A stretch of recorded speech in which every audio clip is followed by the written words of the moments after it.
ఈ వారం సింహరాశి వారిని కనుక పరిశీలించినట్టయితే మంచి ధైర్య సాహసాలు కలిగి ఉంటారు.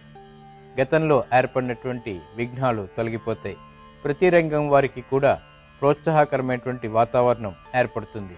ఆర్థికపరమైనటువంటి చిక్కులు ఉన్నప్పటికీ నెగ్గుకు రాగలిగేటువంటి శక్తి ఏర్పడుతుంది. ఉద్యోగస్తులకి ప్రమోషన్ల వంటివి కూడా ఏర్పడతాయి. వ్యాపార సంబంధిత కార్యక్రమాలు చాలా సజావుగా పూర్తి చేయగలుగుతారు. అలానే వృత్తిలో మంచి అభివృద్ధి సాధించగలుగుతారు. స్త్రీలకి శుభప్రదమైనటువంటి సంఘటనలు చోటు చేసుకుంటాయి. వ్యాపారపరమైనటువంటి అన్ని రంగాల వారికి కూడా ప్రోత్సాహకాలం ప్రారంభమవుతుంది. శుభ పరిణామాలు గృహంలో చోటు చేసుకుంటాయి.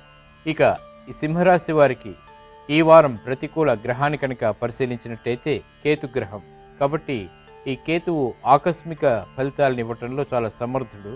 ప్రతి పనిలోనూ కూడా ఎక్కువ అనుకూలత లేదా ఎక్కువ ప్రతికూలత కూడా కలిగించేటువంటి సమర్థత ఈ కేతు గ్రహానికి ఉంటుంది. కాబట్టి ఉలవలు దానం ఈ వారం అంతా కూడా కేతు గ్రహం ద్వారా ఏర్పడేటువంటి జాప్యాలని అలాగే ఆకస్మిక పరిస్థితుల్ని ప్రతికూలతని తొలగిస్తుంది.